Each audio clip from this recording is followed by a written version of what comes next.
Goeiemôre almal. Welkom, dankie. Welkom hier vanoggend. Deel van wie ons is, ons identiteit, is om 'n omgee gemeenskap te wees. So ek wil julle uitnooi, daar waar julle is, kyk net 'n bietjie rondom julle en groet mekaar, net 'n bietjie in liefde.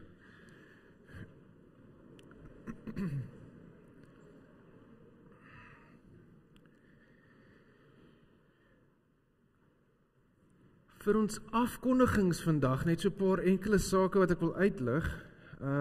By die deure gee ons vandag vir straatwerk. Laas week het ek gepraat van staatwerk en ek was self ontstel daaroor, dis vir straatwerk.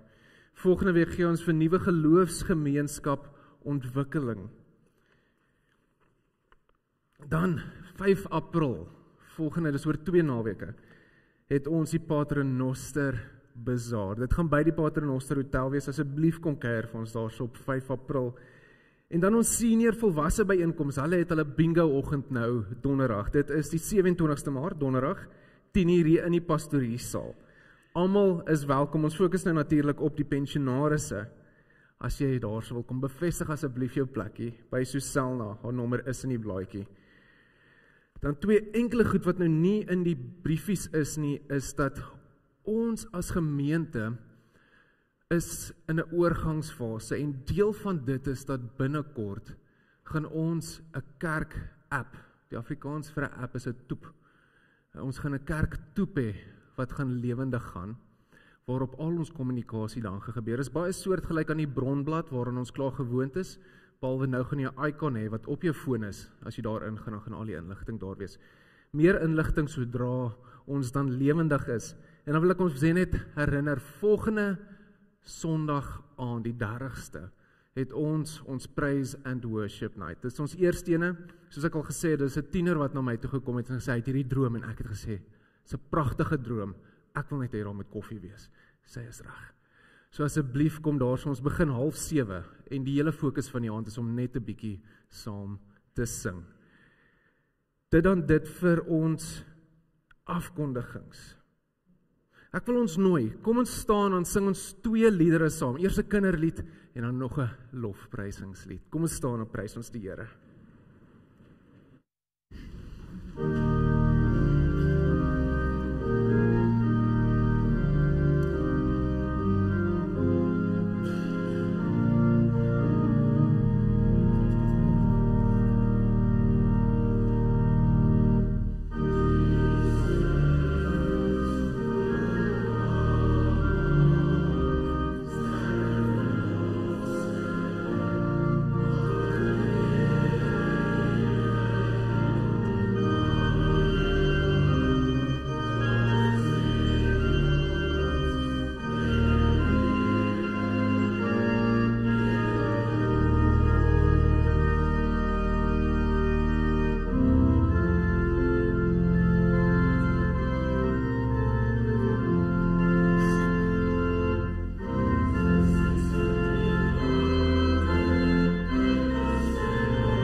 Ek groet julle vanoggend in die naam van God die Vader, van God die Seun en van God die Heilige Gees.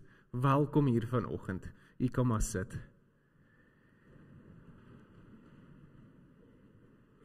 In my voorbereiding vir hierdie week was hy sommer vroeg, dis 'n kort week, ek moes vroeg my diensorde uitkry by die kantoor, ek was aangejaag, Vrydag gaan nog geen werkie gebeur nie. En alles is in, en eers na dit, my preek is al klaar, toe besef ek, dis lang naweek, daar is nie 'n kindermoment nie, daar is ook nie Sondagskool nie, maar dit is klaar deel van die preek. Toe besluit ek, dan gaan ons dit nou maar 'n gesinsoomblik noem, wat gewoonlik die kindermoment sou wees. Eerstens wil ek asseblief vir Kali vra, of sy my sal kan help vanoggend. Dit is die 3de Sondag van lydenstyd. En ek vra dat sy asseblief vir ons die derde kers sal kom doodmaak.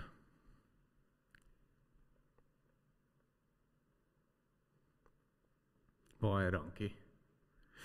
Op hierdie derde Sondag van lydenstyd gaan ons gesels oor Jesus wat die hele tyd vir mense gesê het, bekeer julle. En vandag wil ek vir ons eerste gedagte dan eintlik die vraag vra, wat is dit wat ons glo? Wat glo jy as ek vir jou vra, jy het jouself bekeer na wat toe? Wat glo jy? Nou in vandag se tyd het ons eintlik so 'n bietjie arm geraak aan simbole, want simbole help ons om onsself te identifiseer. Wat is hierdie merkers waarmee ons geïdentifiseer kan word? Dis nou byvoorbeeld, jy kan dadelik sien oor 'n naweek wie kyk rappie. Dis hulle identifiseerders. Dis eintlik maar die simbole wat uitwys wie hulle is. Jy kan dadelik sien, hierdie ou se hy hou van 'n rappie en hy ondersteun die bokke. Ek byvoorbeeld oor naweke, jy kan sien ek hou van die bulle. Dis wie ek is. Dit is my identifiseerder. Selfs soos met 'n landsvlag. As iemand 'n landsvlag swaai, jy gaan dadelik kan aanneem hierdie persoon is waarskynlik trots op sy land. In ons geval dan, hy is dan 'n Suid-Afrikaner. Hang af wat die vlag is wat jy swaai. So ek wil nogal vra, as gesin dan, daar so waar julle sit, en dan gaan niemand forceer om nou met enigiemand te praat nie. Ek haat dit as die dominee vir my sê, jy moet dit doen. As jy wil. Gesels met die mense daar rondom jou oor die volgende vraag, andersins jy mag op jou eie rustig dink. Die vraag is, wat identifiseer jou? As ek vir jou kyk, wat is dit wat ek dadelik gaan raak sien? Gesels net so vir 'n oomblik 'n bietjie. Wat dink jy sien mense dadelik raak?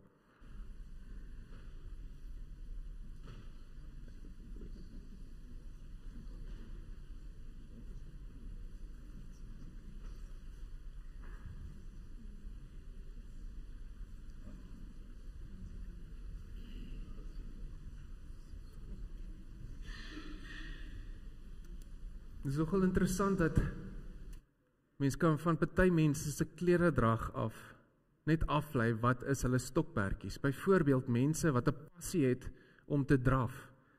Maak nie saak hoe formeel die geleentheid is nie, hulle dra Nike tekkies. Dan weet jy, hulle draf. Dis hulle passie in die lewe. Selfs is dit vir ons jonger geslag kan jy dadelik sien as iemand 'n gamer is. Dit is sy passie in die lewe. Hy speel games. Dalk is dit 'n musikant. Musikante het mos hierdie snaakse aura aan hulle, is 'n klomp weirdos. Ek mag dit sê want ek self een. Jy kan dit dadelik raak sien in mense, en toe wonder ek by myself, kan mense ooit raak sien of ek 'n Christen is? Is dit een van my merkers? Is dit een van die goeders wat obvious is as jy vir my kyk? Wat is dan hierdie simbole, hierdie identiteitsmerkers wat my laat uitstaan as 'n Christen? So dis die volgende vraag wat ek gaan vra. Kom ons gesels so 'n bietjie in die banke daaroor. Wat is die simbole van Christenskap wat jy ken? 'n Obvious voorbeeld is die kruis. Wat's nog van die simbole wat jy ken? Gesels gou so 'n bietjie oor dit.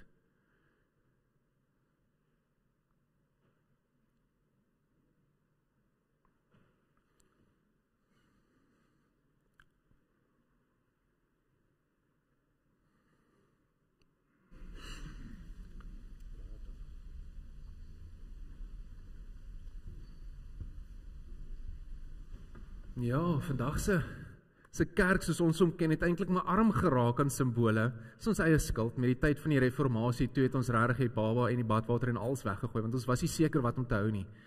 Nou begin ons agterkom dat hierdie simbole is eintlik baie waardevol, soos byvoorbeeld die duif van die Heilige Gees. Ons het die kruis, ons het die oop graf. Dalk daai WWJD, what would Jesus do? Dis deel van die simbole waarmee ons onsself identifiseer. Maar nou in die ou dae, dis nou na die tyd van Jesus en sy disippels, maar redelik lank terug, was daar hierdie oomblik in geskiedenis waar dit regtig gevaarlik was om jouself 'n Christen te noem. Jy sou doodgemaak word daarvoor. Dit was regtig 'n tyd waar as iemand uitgevind het jy was 'n Christen, dan kon hulle jou gaan ingee het en hulle sou waarskynlik geld gekry daarvoor. En aan die Christene, dit was 'n tyd waarin hulle sou aan die brand gesteek word. Of hulle sou in die Kolosseum gegooi word en daar moes hulle beklei teen leeu's. 'n wrede tyd in ons geskiedenis. Maar dis Christene, hulle wil getuig wie ons is, wie hulle is. Dis deel van ons natuur. So hoe het hulle dit gedoen? Hoe kon hulle dan vir mense wys, ons is Christene, maar dit geheim genoeg hou, dat as hierdie ander persoon waarmee ek praat, nie 'n Christen is nie, dan sal ek oorleef. 'n Pragtige simbool het uit daardie tyd uitgekom. Ons praat van die Ichthysvisie, ek dink ek het hom, ja. 'n Baie oulike, so as een van julle gepraat het van die visie, een van die simbole van Christendom. Pragtig en een van ons oudste Christelike simbole wat eie is net aan Christendom. En die woord Ichthys, dis wat daar staan in Grieks, beteken vis. Daar is niks fancy daarin nie, maar die vroeë Christene het dit gebruik as 'n afkorting vir dit wat hulle glo. Die eerste letter daar is 'n I. In Grieks, as jy Jesus sê, dan begin dit met 'n I klank, dis Iesu. Ons tonge wil dit nie so sê nie, ons praat van 'n Jesus, dit is hoekom dit in ons taal ook so geraak het, maar in Grieks skryf jy dit met 'n I. Die X is 'n Griekse simbool vir G. Hulle het 'n G ook. Hierdie is G. Jesus Christus, dan het ons die theta. Theta vir Theos, God. Daai een wat lyk soos 'n y, in Grieks is dit die hoofletter vir 'n U. Dit beteken hoios. En daai snaakse E is eintlik 'n Z. In ons tong raak dit meer 'n S. Vir soter, daar staan Jesus Christus, God, Seun, Redder. Die woord is vis. En wat hulle sou gedoen het, sal sien die visie bestaan uit 2 sulke boë uit. Hulle sal by iemand aangekom het, met hom gesels het, by self gedink het, Jesus, dalk is hierdie persoon 'n Christen. Dan in die sand, hulle het nog nie teerpaaie gehad nie, in die sand, dan trek hulle met hulle voet 'n boog. En hulle los net so. En as die ander persoon 'n Christen was, het hy dieselfde gedoen. En 'n boog getrek. As albei hulle boog getrek en dan wys hierdie visie op die vloer, dan het hulle geweet, ons is broers of susters. Ons is familie in Christus. Hulle sal dit ook dadelik dan uitgevee het. En dit was hulle vroeë belydenis van geloof. Om hulle self te beskerm, het hulle 2 bogies getrek in die sand, 'n visie. En dit is waarin ons glo. Jesus Christus, ons God, Seun van God, ons redder. Vandag natuurlik is ons in die bevoorregte posisie dat ons kan in die publiek ons geloof bely. Ons hoef dit nie meer in geheim te doen nie. Dis nou hierso waar ek vir 'n kind sou wou vra, hoe bely ons geloof? Ek gaan ons spaar, want ek is baie keer bang vir die antwoorde. Ek gaan sê, vandag gaan ons geloof bely, want ons kan, en ons kan dit in die publiek doen, en ons doen dit vandag aan die hand van die apostoliese geloofsbelydenis. Ek nooi ons, kom ons staan vir hierdie oomblik, dan bely ons geloof.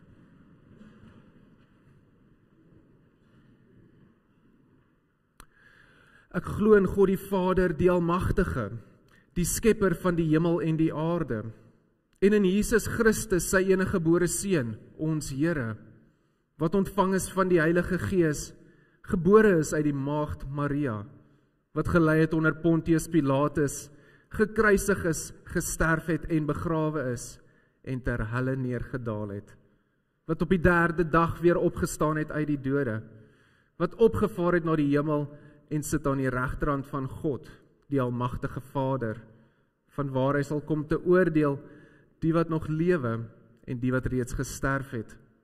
Ek glo in 'n Heilige Gees, ek glo aan 'n heilige algemene Christelike kerk, die gemeenskap van die heiliges, die vergewing van sondes, die opstanding van die vlees, en 'n ewige lewe. Amen. Dankie julle. Hier kan maar sit.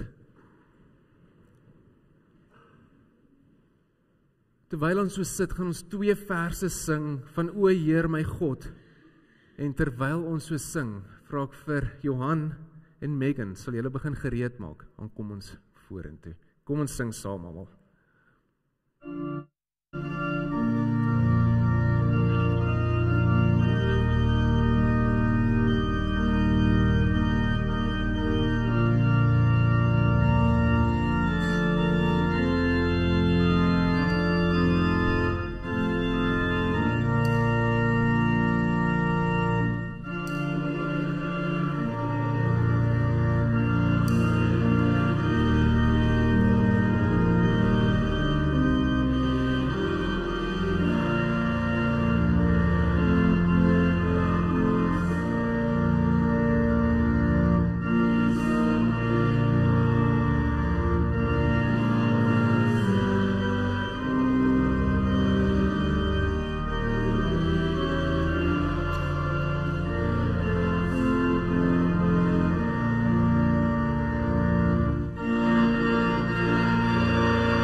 Johan, Megan, welkom hier vanoggend. Dankie dat ons kan deelneem aan hierdie oomblik. Eerstens, gaan ons julle 'n geleentheid gee om ook net te bely, dit is wat ons glo. En daarna is ons getuies van die doop, 'n handeling van God, waar God die een is wat besluit te neem en ons het die geleentheid om deel te neem daaraan. Ek lees dan vir ons die formulier. God het in die Ou Testament al 'n ooreenkoms met Abraham aangegaan. Ons noem dit 'n verbond. Die verbond kan vergelyk word met 'n testament, waarin God al sy gawes tot sy kinders se beskikking stel. By die doop bevestig God dat ons en ons kinders in hierdie testament ingesluit is. Ons en ons kinders word verseker dat God ook ons God is. Dit beteken dat hy ons Vader is wat ons liefhet en ons versorg. Dat Jesus Christus ons verlosser is. Dat die Heilige Gees in ons woon, van ons nuwe mense maak en ons lei. Geen mens kan hierdie gawes van God verdien nie, want ons sonde waarmee ons gebore word, veroorsaak dat ons die dood verdien. Jesus het egter die straf vir sonde op hom geneem en aan die kruis in ons plek gaan sterf. Daarom kan God nou die ewige lewe as geskenk vir ons aanbied. Ons kinders is ook hierby ingesluit. Al verstaan hulle nog niks hiervan nie. Die betekenis van die doop kan maklik verkeerd verstaan word. Dis nie net 'n mooi gewoonte wat ons doen ter wille van ander mense nie. Dis ook nie 'n bygelowige handeling waardeur ons teen gevaar en ongeluk beskerm word nie. Dis ook nie die geleentheid waar kinders hulle name kry nie. Dit gaan by die doop oor God wat hom in liefde aan ons verbind. Ons was nou herinner aan wat die doop is. Daarom wil ek tog nou die geleentheid gee. Leon Ferdinand Potgieter, sal jy asseblief vorentoe kom?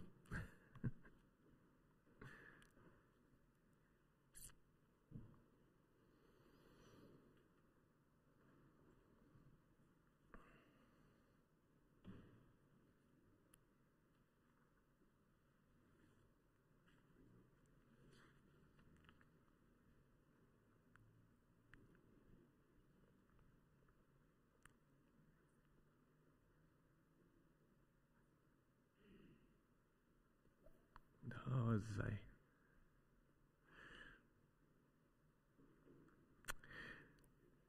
Voordat die doop aan julle kind bedien word, kry julle die geleentheid om aan die hand van die volgende vraag julle geloof te bely.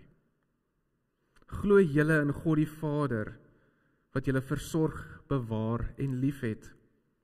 Glo julle in Jesus Christus, wat vir julle sondes aan die kruis gesterf het? Glo julle in die Heilige Gees, wat in julle woon en wat julle rig en lei om volgens die wil van God te lewe? En bely julle dat hoewel ons kinders as sondaars in die wêreld gekom het en daarom onder die oordeel van God staan, hulle nogtans in Christus aan God behoort en daarom as lidmate van sy gemeente gedoop moet word? Hoe antwoord julle? Dankie. Dan kan ons nou doop.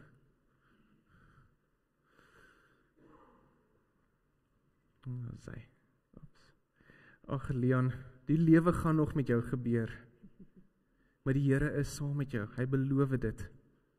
Ek doop jou in die naam van God die Vader, van God die Seun, van God die Heilige Gees. Welkom in ons gesin. Dankie. Die doop wat ons nou net bedien het, bevestig aan ons God se genade en liefde. Dit maak ons en ons kinders bewus van die vaste gronde waarop ons geloof berus. Daarom kry julle as ouers die geleentheid om op God se genade te antwoord met die volgende beloftes. Beloof julle om hierdie kind, soos hy groter word, oor die betekenis en die eise van die genadeverbond in te lig. Beloof julle om vir hom 'n voorbeeld te wees van geloof en gehoorsaamheid. En beloof julle om hom te help om God se beloftes sy eie te maak? Hoe antwoord julle? 'n Gebruik wat ons hier het, ek gaan vir julle elkeen nou 'n stokkie gee. Dan het ons, is jy reg daar, elkeen 'n vlammetjie. Ek sien een van ons vlam het dood gegaan. En dan gaan julle nooi om by elkeen julle eie vlam te gaan aansteek en saam Leon se vlammetjie aan te steek, sy doopkersie, net as 'n handeling om te wys, ons is afhanklik van die Here, die Heilige Gees kom van hom af en ons gaan vir hom leer waaroor dit gaan. Asseblief, ek nooi julle.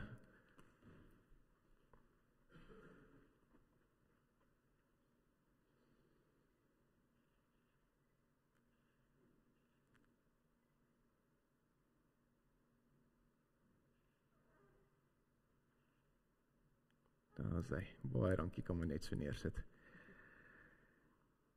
Volgende wil ek dan nou praat met die gemeente. Die doop, deur die doop, het hierdie kind deel van ons gemeente geword. Daarom het elkeen van ons ook 'n verantwoordelikheid om deur gebed en voorbeeld hierdie kind en sy ouers te ondersteun. Beloof julle om hierdie verantwoordelikheid so na te kom, dat hierdie kind die Here kan leer ken, lief kry en dien, en kan groot word tot sy naam. Gemeente, hoe antwoord julle? Dankie. Ek wil nou 'n geleentheid gee vir die grootouers om vorentoe te kom. Kom haal julle kinders, julle is deel van die groep wat hulle groot maak. Dis ook dan nou die geleentheid vir foto's. Oupas en oumas, kom vorentoe.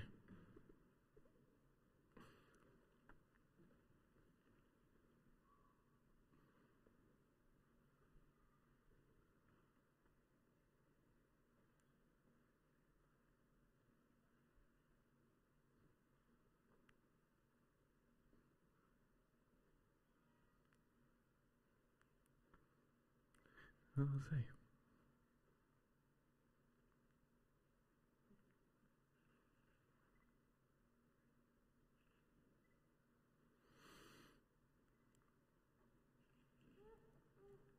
Dankie. Marius, sal jy asseblief vorentoe kom as 'n verteenwoordiger van die kerkraad?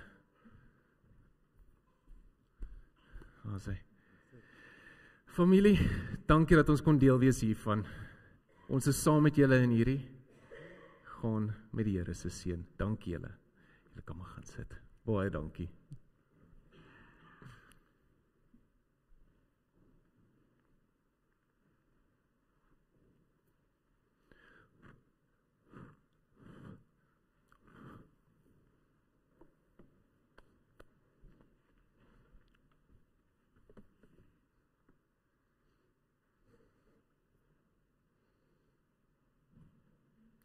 Ek het vergeet om vir hulle te sing.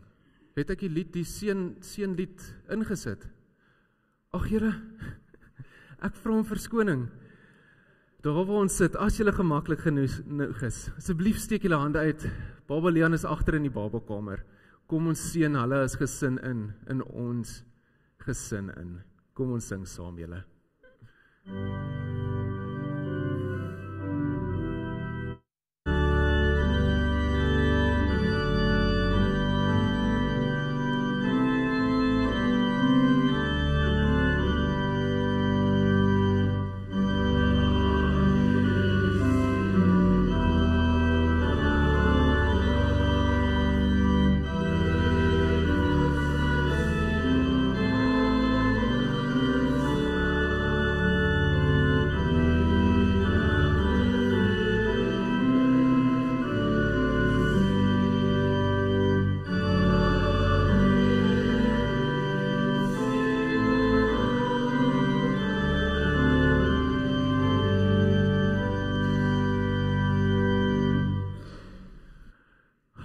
Dankie julle dat ons kon deel wees daarvan en op so 'n manier getuies wees.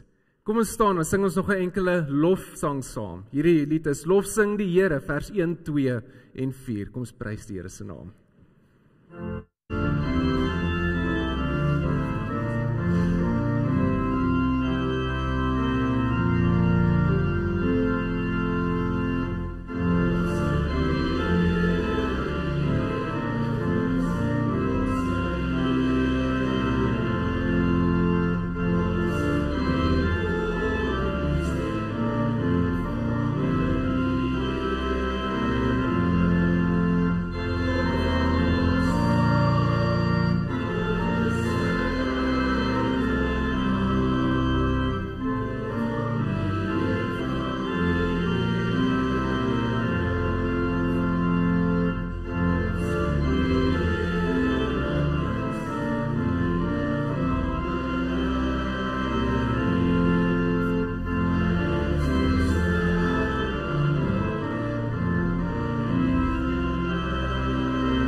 Kom ons bid saam.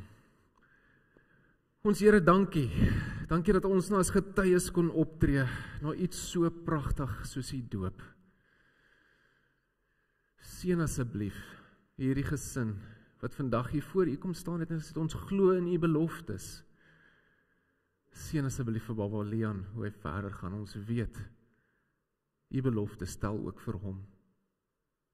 Vir ons hier in die diens vanoggend, Here, vra ons, ontmoet ons waar ons is. Kom gepraat met ons, help ons om te luister, Here. Ons wil graag getrou wees aan U en soms sukkel ons so verskriklik. Dankie vir U geduld met ons. Dankie dat U eerste genader het tot ons, Here. Help ons om asseblief daarop te reageer. Hierdie bid ons in die naam van Jesus Christus. Amen. Ek het nou genoem, ons is al by die 3de Sondag van lydenstyd. Party van ons vas in hierdie tyd.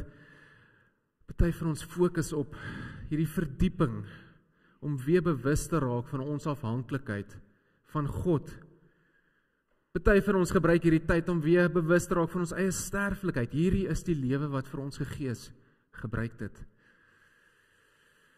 Dalk raak ons weer opnuut bewus van ons tekortkominge. Dit waar ons kort sien. Hoofsaaklik gaan lydenstyd, terwyl ons bewus is van waardeur Jesus gegaan het vir ons, gaan dit daaroor dat ons laat toe, dat God ons vernuwe. Vandag gaan ons 'n bietjie hieroor gesels, weer uit Lukas uit. Ons het al 'n klomp keer gehoor die agtergrond van Lukas, en ek like dit eintlik baie, want op so 'n manier bou ons so 'n stabiele fondasie van skrifkennis. Maar vandag gaan ek nie weer die volledige agtergrond van Lukas vir ons gee nie, net so 'n paar opmerkings maak oor die wêreld waarbinne Jesus gelewe het, toe hy hier op aarde was. Want selfs Lukas, hy skryf 70, 80 jaar na hierdie gebeure. Selfs tussen Lukas die skrywer en die tyd van Jesus is daar afstand. Daar's goed wat net nie meer dieselfde is nie.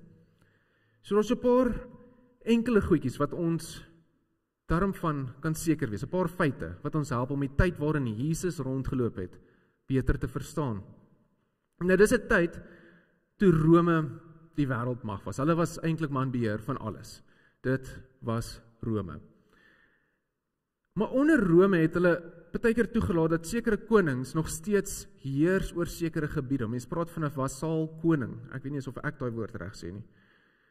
Maar hierdie vasaalkonings mag hulle self die regeerders genoem het. Hulle mag hulle self die konings genoem het, solank soos wat Rome en die keiser dit toelaat. As die keiser op 'n dag besluit, dis nie meer so nie, dan daar gaan toe hele koningskap.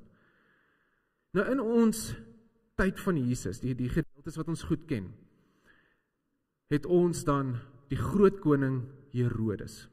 Herodes die groot, hy was die eerste ene, en hy was hierdie vasaalkoning gewees. Onder Rome mag hy homself koning genoem het van die Jode.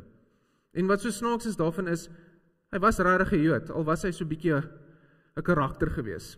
En hy het geheers oor Judea, Galilea, Samaria en 'n paar ander plekke. Dis hy wat vir Jesus probeer doodmaak het op 2 jaar, want hy is koning oor die Jode, en nou praat hierso mense van die koning is gebore. Iets wat hy net nie kon toelaat nie. Dis nou Matteus 2, daar so sê hy het al die seuns 2 jaar en jonger in die gebied van Bethlehem laat doodmaak.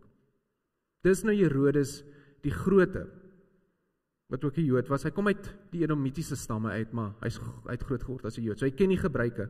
Maar dan het ons sy seun, ook Herodes, en hierdie is Herodes Antipas. Ons raak die mekaar hier, en ek dink hulle was versprei daaroor.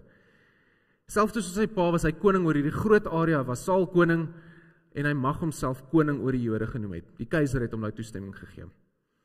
Dit is nou hy wat die koning is, terwyl Jesus op aarde rondbeweeg. Selfs na Jesus gekruisig is en opvaar hemel toe, is dit nog steeds so 'n paar jaar, wat hierdie Herodes die koning is, van daai hele gebied.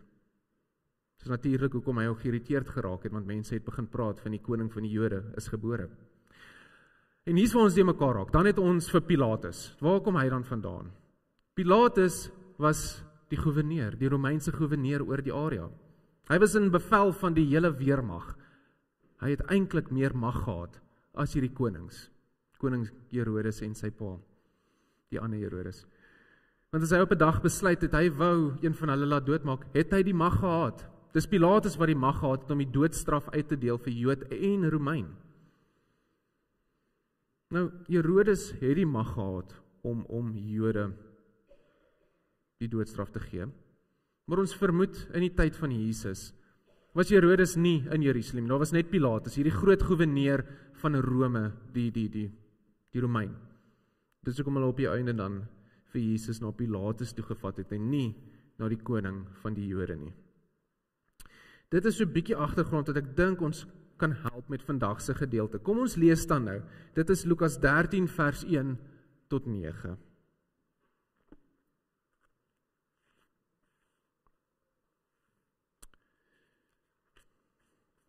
Lukas 13 vers 1 tot 9, vers 1. Juis in daardie tyd was daar mense teenwoordig wat hom vertel het van die Galileërs wie se bloed Pilatus met die van hulle offerdiere gemeng het. Hy het hulle geantwoord en gesê, dink julle daardie Galileërs was groter sondaars as al die ander Galileërs, omdat hulle hierdie dinge gelei het? Beslis nie, sê ek vir julle. Maar as julle nie bekeer nie, sal julle almal net so omkom. Of daardie 18 wat dood is, toe die toring van Siloam op hulle geval het. Dink julle dat hulle skuldiger was as al die inwoners van Jerusalem? Beslis nie, sê ek vir julle. Maar as julle nie bekeer nie, sal julle almal net so omkom. Hy het toe die volgende gelykenis vertel. Iemand het 'n vyeboom gehad wat in sy wingerd geplant was. Hy het vrugte daaraan gaan soek en niks gevind nie. Toe het hy vir die tuinier gesê, kyk, dis al 3 jaar wat ek vrugte aan hierdie vyeboom kom soek en niks kry nie.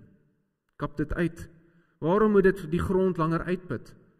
Maar hy antwoord en sê vir hom, meneer, laat dit nog hierdie jaar bly staan, totdat ek rondom gespit en mis gegee het.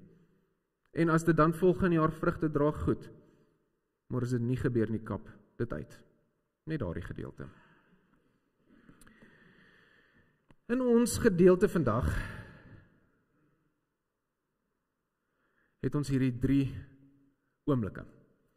Die eerste ene is Pilatus met die Galileërs en die bloed wat gemeng word. Die volgende ene is die toring van Siloam en dan die gelykenis wat Jesus vertel het. En ek gaan so vir 'n oomblik net gaan stil staan by elkeen van die 3 oomblikke, maar vandag se tema, dit waar ons gesels, dit wat ek wil hê ons moet in ons gedagtes hou, is dat soms gee ons baie goedkoop antwoorde op die moeilike vrae van die lewe. Vandag se tema naam is goedkoop antwoorde. So met dit in gedagte, kom ons kyk na hierdie gedeeltes. Pilatus en die Galileërs. Nou, daarso wat gebeur het is Galilea het nie hulle eie plek gehad waar jy kan offer nie. Jy moes met jou offers gekom het na Jerusalem toe, daar sien dan gebring in die tempel. En terwyl hierdie Galileërs offers gebring het, toe word hulle ook vermoor. Dis hoe die bloed gemeng het. Hulle was doodgemaak daarso wat hulle besig was om die diere te slag. So meng die bloed. En in die kop van 'n Jood is dit verskriklik. Hierdie goed moenie meng nie. Hulle was baie erg oor reinheid, ons het al daaroor gesels. En op so 'n manier het Pilatus eintlik 'n klomp goeders daarso onrein gemaak. Ek wil net noem, ons het geen buite Bybelse bronne wat praat van hierdie geleentheid nie. Ons kan nie bewys van buite die Bybel af hierdie het regtig gebeur nie. Die enigste inligting wat ons het is dit wat in die Bybel self is. So ons het nie veel om mee te werk nie. Maar ons is redelik seker daarvan uit die gesprekke wat voor Lukas 13 kom, dit waar Jesus praat, dat hierdie mense kom en gee vir hom hierdie inligting, juis met die verwagting, raak nou 'n bietjie kwaad vir Rome. Ons soek ietsie van wraak, ietsie van aggressie, ietsie van hulle is verkeerd, dis die slegte mense. Maar ook die vraag, hoekom het dit gebeur in die tempel? Ons heiligste plek. Is dit sonde? Was hierdie sondige mense en is dit hoekom dit gebeur het? Hulle was voor die tyd besig om te praat oor etiese kwessies. So hierdie idee van goed en sleg, sonde en nie sonde nie. Dit is eintlik dit wat op die tafel was. En Jesus sê vir hulle nee. Bekeer julle. Hierdie manier van dink, dat hulle was gestraf vir sonde, bekeer julle. Die volgende ene is hierdie toring van Siloam wat geval het. Die mense het gekom by Jesus en vir hom gevra, hoor hierso, was hierdie mense sulke slegte sondaars, dat Pilatus hulle doodgemaak het. Jesus sê, nee, bekeer julle, hier's nog 'n moeiliker situasie. Wat van die mense wat in 'n vratsongeluk, net 'n ongeluk, omgekom het, 18 mense dood. Dit was 'n tyd waar daar groot bouprojekte in Jerusalem was, en hierdie was waarskynlik 'n akwadak, wat water gevoer het na die Siloam bad toe, wat in mekaar geval het, maar wie se skuld is dit? Was hulle sulke slegte mense, dat God hulle gestraf het met 'n gebou wat op hulle val? Jesus sê, bekeer julle. Want wie se skuld is dit dan? Was julle dan, wat nog hierso is en oorleef het, is julle beter as daardie mense wat doodgemaak is? Jesus sê, nee, julle kan nie soos die daaroor dink nie, bekeer julle. Dan hierdie laaste gedeelte, die wingerd. So snaakse antwoord wat Jesus gee, of waarmee hulle besig is om te gesels. Jesus wat die hele tyd sê, dis hoe julle dink, bekeer julle, dis hoe julle dink, bekeer julle, en dan hierdie vreemde verhaal, van die wingerd en die vyeboom. Nou ietsie van hoe vrugtebome in daardie tyd gewerk het. Vir die Jood, as hy 'n vrugteboom geplant het, vir 3 jaar mag hy nie daarvan vrugte pluk nie. Hulle wet sê so. Die 4de jaar is die eerste opbrengs, daai hele jaar se vrugte gaan aan die Here. Eers van jaar 5 af, mag jy die vrugte van jou eie boom begin eet. So in die tyd van die eienaar, waarvan Jesus praat, daarna kom en sê, ek wag al vir 3 jaar en ek kry nie vrugte op die boom nie. Vermoed ons, daar is al 7 jaar, wat hierdie boom daar staan en niks doen nie. So, ons verstaan die frustrasie van die wingerd eienaar.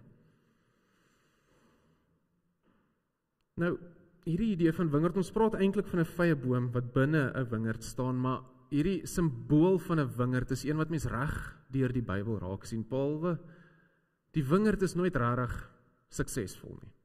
Daar's altyd probleme, altyd iets wat verkeerd loop in die wingerd. En in die Ou Testament het hulle nogal hierdie gedagte gehad, as ons die wingerd is, dan is hierdie wingerd ons verantwoordelikheid. Ons moet dit versorg, ons moet dit regmaak, ons moet net doen wat God vra, en ons moet dit reg doen, anders gaan ons gestraf word. Dit is regtig die manier hoe jy mense gedink het. God is die eienaar binne hierdie storie wat Jesus vertel. Ons is die wingerd, ons moet dit versorg. Want as jy dit nie doen nie, dan verdien jy om uitgekap te word. Dis die wêreldbeeld van daardie tyd. Sonde word gestraf. Geen vrugte beteken sonde. Beteken jy dit verkeerd gedoen. Jy dra nie God se vrugte nie. Dit beteken jy sondig. Daarvoor word jy gestraf. Dis waar hierdie stories dan gaan. Hulle probeer verstaan, wat se sonde het hierdie mense dan gehad? En Jesus sê nee, bekeer julle self. En hierso is 'n voorbeeld daarvan. 'n Nuwe manier van dink oor die wêreld. Daar's 'n nuwe tuinier. Julle dink nog die hele tyd julle moet julle self versorg. Nee. Hier's 'n tuinier, hy gee 'n tweede kans. En as mens lees oor hoe Jesus met hulle gepraat, hoe hy gedink het, hy het nou hierdie storie net tot daar vertel, maar kan julle waarborg as hy ander vertel het, dan volgende jaar, as daar nog steeds niks vrugte was nie, het hy weer vir die meester gevra, gee my nog 'n jaar. Want dis wie Jesus is. Nie straf vir sonde nie, genade vir swakheid. Bekeer julle, julle kan nie meer so dink oor die wêreld nie, dit was nog nooit eers die waarheid nie. Goedkoop antwoorde. Die eerste 2 van hierdie kort verhale sê Jesus eintlik, ja, dit is presies hoe julle dink, maar julle kan nie meer nie. Sonde het nie vergelding nie. Julle kan dit anyway nie regkry nie. Hierdie wet wat ek vir julle gegee het, dit was veronderstel om julle nader aan my te bring, maar die hele het vasgeloop aan. Nie raak gesien dat God staan net aan die ander kant daarvan. Dit was 'n manier om naby aan my te lewe. So kom ons gee vir julle die regte antwoord. Wat is dan nie die goedkoop antwoorde op al hierdie dinge nie? Bekeer julle na wat toe presies? Waarvan praat Jesus dan hierson?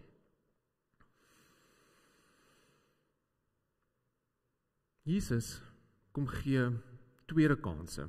En hy sal weer 'n tweede kans gee. En hy sal weer 'n tweede kans gee.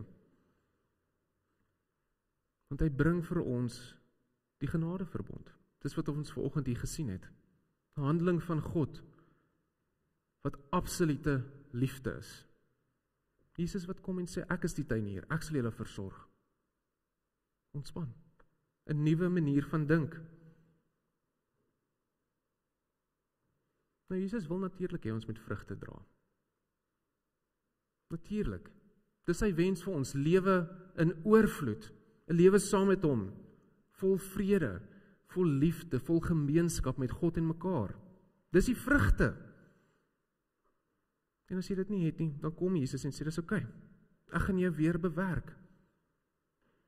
Ons weet die wêreld is baie keer 'n bietjie moeilik. Maar ek is die tuinier. Jy hoef nie hierdie wingerd te versorg nie. Ek doen dit. Dis my werk. Want Jesus sê eintlik vir hulle, bekeer julle weg van hierdie gedagtes af, want dit gaan nie oor sonde nie. Om heeltyd vas te kyk in sonde, is om my nie raak te sien nie.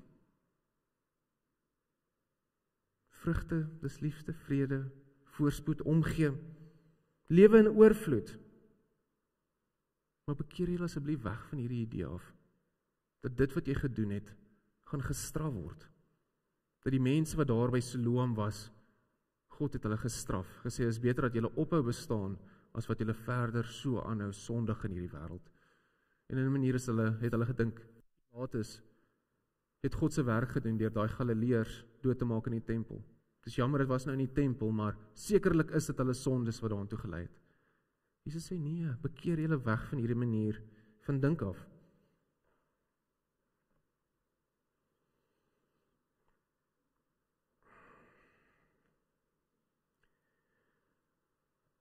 Vandag praat ons so 'n bietjie oor hierdie idee van goedkoop antwoorde. Want wanneer mens terugkyk in geskiedenis en ek so 'n bietjie konteks daarbey gee en in 'n sekere manier mens wys, dink so oor hierdie saak, dan raak dit baie obvious. Dit is wat daai mense verkeerd gedoen het, want ek het so gesê. Maar in daai tyd sou ons maar dieselfde opgetree het, want ons doen vandag nog steeds dieselfde ding. Hoe reageer ons op dit wanneer dit bietjie sleg gaan met ons? Ons het ook hierdie gevoelings dat, nou kry ek wat ek verdien. Ek dink nou aan oggende wat jy opstaan en jou slippers is verkeerd om, jou koffie is te warm en nou is jy al klaar bietjie geïrriteerd, dan stap jy verby die badkamer en dan is dit ons daai handle, hake jy so in die mou. Ek weet nie of dit met julle al gebeur het nie. Hy ruk jou dadelik wakker en jy is kwaad vir die hele wêreld. Dan dink jy, yes, is dit omdat ek nie gebid het gisteraand nie. Dis ons dink alhoor, daar's 'n rede vir hoekom ek nou so behandel word. Ander mense gee ook weer goedkoop antwoorde wanneer dit sleg gaan met jou, dat God het 'n plan. Julle, dis die waarheid, God het 'n plan. Maar vir jou wat al tragedie beleef het, was dit 'n goeie antwoord. Het dit jy enigstens beter laat voel? Nee. Ons wat nou daar so benoud is en jy is hartseer, ons moet nou iets doen, so ons gee 'n goedkoop antwoord. God het 'n plan. Moenie worry nie, dit gaan beter raak. Time heals all wounds. Ons is maar net soos Job se vriende, dis wat daar gebeur het. In die mooiste, mees gesofistikeerde manier, het Job se vriende vir hom gesê, hoor hierso, sê net jammer vir die Here, jy het gesondig, hy is besig om jou te straf. Hy het gesê, nee, ek het nie. Goedkoop antwoorde wat verskriklik mooi geklink het. Vandag sê Jesus, daar vir daai mense ook, julle is weer besig met goedkoop antwoorde op die lewe. Wat gebeur het is tragedies. Maar die lewe gebeur. Goed en sleg. Die lewe gebeur. Want as jy so hieroor wil dink, dat daai mense was gestraf vir sonde, hoe dink ons oor die res van die wêreld? Wees dan konsekwent. Hoekom gaan dit met party sondaars so verskriklik goed?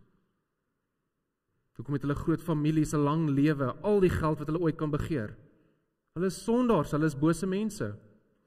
En terselfdertyd goeie, godvreesende Christene, wat hulle kinders verloor, wat nie 'n werk kan hou nie. Verdien hulle dit? Ons moet dan konsekwent wees.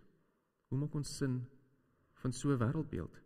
Jesus sê, bekeer julle.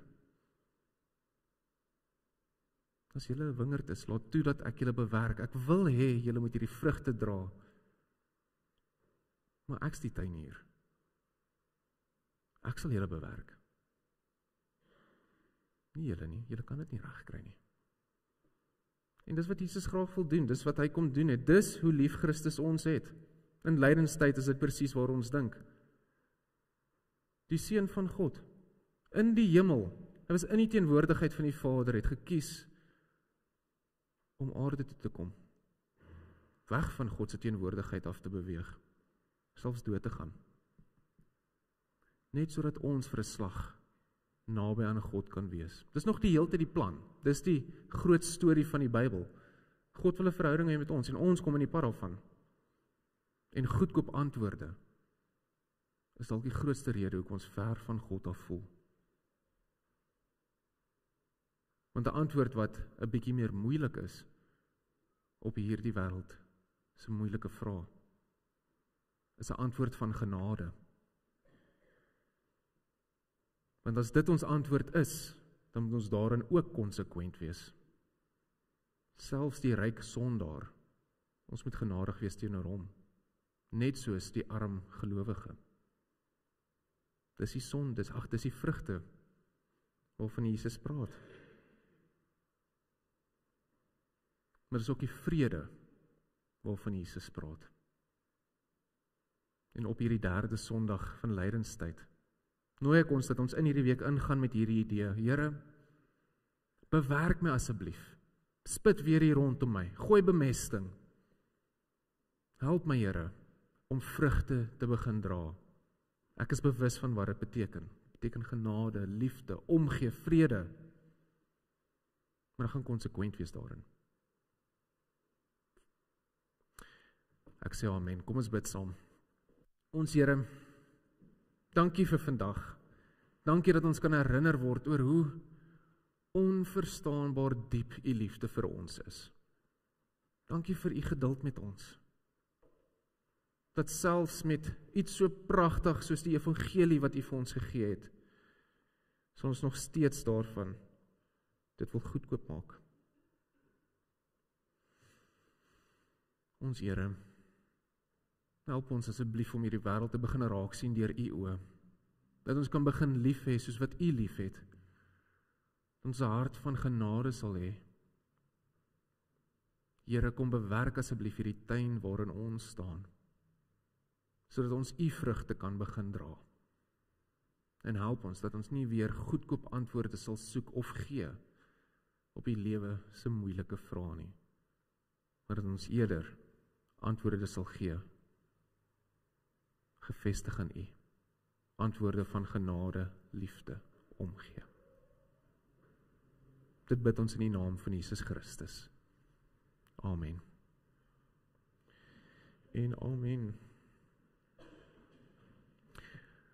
Ek wil vir ons 'n geleentheid gee vir die opneem van die offerandes.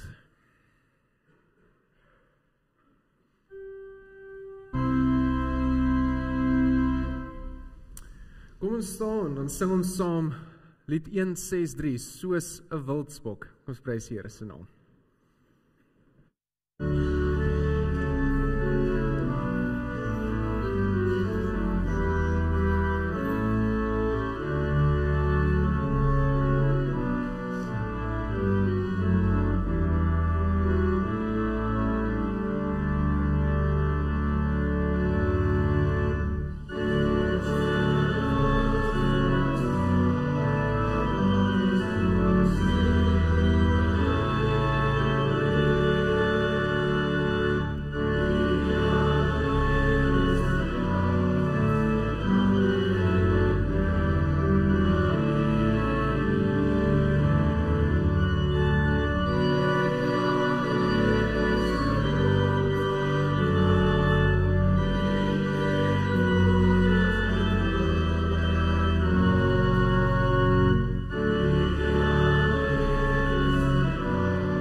Soos wat God die Vader sy Seun Jesus Christus gestuur het, so word jy ook gestuur. Gaan in vrede en weet, die Heilige Gees gaan saam met jou. Amen.